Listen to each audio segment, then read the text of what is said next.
How to make your career goals happen. Too many people have mistaken ideas when it comes to their approach to their careers. We often believe that working incredibly hard in jobs that we don't truly enjoy is responsible and what adults should do. We often feel that we don't really have any choice when it comes to what we do for a living. We often feel scared to try anything else. And this is why so many of us are unhappy in our careers. We just let them happen and accept the career path that we fall into. We leave school or college, take the first job opportunity that comes our way, and then work hard to progress up the ladder. We never take a moment to actually ask, is this what I want? Do I have a choice? Here are some ways to apply the principles that we've discussed to making progress in your career. Knowing what you want. The first and most important thing to focus on here is step 3, coming up with your plan. It's time to acknowledge that you don't have to continue working a job you don't like, and there's no reason that you even need to focus on your career at all. The first myth we need to dispel, then, is the notion that you need to get your sense of satisfaction and progress from your career at all. That is to say that you should be able to get the same satisfaction from a hobby. We often feel that our sense of self-worth and achievement is tied up in our careers, and that we need to work harder and harder in order to feel like we're progressing in life. But while you might be CEO of a logistics company, you are still ultimately in charge of making sure people get staplers, when your passion might be painting works of art. This is why you can often do better to simply switch your focus to your extracurricular activities.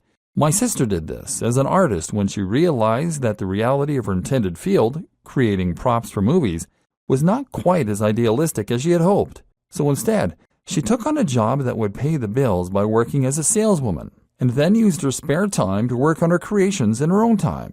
She's gone on to receive quite a following on social media, and has sold several of her works to private buyers. So although her career isn't something she gets particularly excited about, she still gets that sense of progress and excitement and doesn't need to keep taking on more responsibilities to feel happy and fulfilled.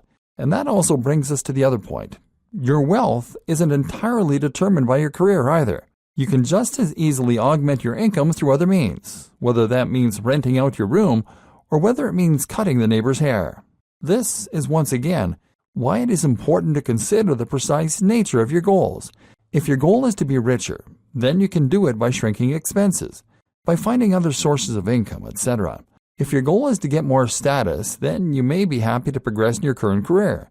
If it is to be fulfilled in your artist endeavors or to be acknowledged for your ideas, then you may prefer to focus on working on projects outside the office. This is essentially what we refer to as lifestyle design. Lifestyle design means that you're focusing on what you can do to create your perfect lifestyle, and you're looking for the path of least resistance to get there. This might not mean working more, it might mean working less, and even taking on a menial job so that you can put more energy into other areas of your life. Heck, it might mean creating income from elsewhere so that you can afford to work 4 days a week. Why not? Creating a foolproof strategy. We've addressed the power that fear can have over us, and the way it can prevent us from going after our goals. This is especially true when it comes to achieving things in our careers. And for that reason, it makes sense for us to take a look at some of the things we can do to make our career goals less risky. For example, a lot of people will make the statement that they want to look for another job, but that they can't because they have too many responsibilities. They might even make the unfounded claim that they wouldn't be able to find another that would pay the same salary without looking. But there is no reason that this needs to be seen as a risky undertaking, and no reason that you should be afraid to look for work. The simple answer is just to look for other jobs while you're working your current job.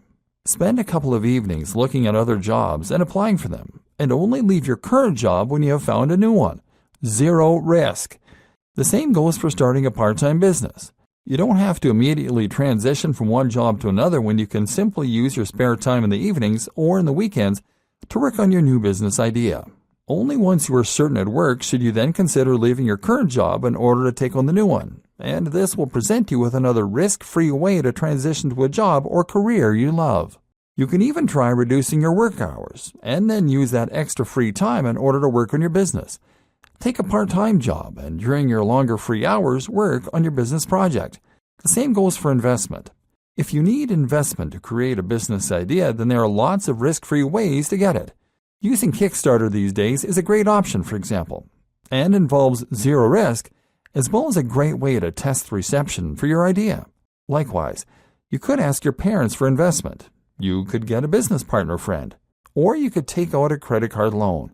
As long as you don't quit your current job, you can just make sure that the loan repayment terms are something you can manage to pay off, if you had to, and that way, you won't be putting yourself at any risk. If you really want to make this happen, then you can always find a way. And if you have assessed your vision, and you just want to be a rock musician, then don't be distracted by trying to get rich. Focus is start doing the thing you love and finding more time for it. Let success come as a byproduct. As soon as you start working on your project, you'll find that it is rewarding, and you now have a drive and passion that wakes you up in the morning and makes you more animated, more passionate, and more exciting to be around for others even. It doesn't even matter if you are a success, and that's why you should also view failure simply as a chance to reassess your strategy and try something else. When you take this approach, there's really no way you can fail. The path of least resistance. Remember, genuinely going after something you want means taking the most direct and practical route to getting there. The path of least resistance. In this case, that means creating a business idea that you can realistically accomplish, or designing one around your current contacts and ideas. One common mistake that a lot of people make is coming up with ideas they think will change the world. If that is your vision, then it doesn't also need to be a money-making venture to begin with. But if your vision, step 1, was to become wealthy, maybe to gain financial independence, then the most effective way to accomplish that goal is to focus on tried and tested methods for making money. That is to say that you don't need to break the mold and come up with whole new business models. You don't need to become the next Mark Zuckerberg, because there are billions of these huge projects that fail every year. Meanwhile, just count the number of successful shops, clotheslines, resellers, building companies, hairdressers. There's nothing wrong with taking an idea that you've seen work and then just following it through to the letter. You now have a blueprint for success, and you aren't having to reinvent the wheel. Likewise, think about your resources and contacts. If you happen to know the editor of a gardening magazine, then that is an incredibly powerful contact to have, and you should make the most of that. Start a gardening service and use them to advertise. You should also play to your strengths, and if you know a lot about gardening, then once again, this is a good choice for your career. Very often, branching out, no pun intended, to start your own business will make most sense if you stick in your current industry. This way, you'll have the expertise, experience, and context to give yourself a great head start. Remember step 2, assessing your current situation and your resources.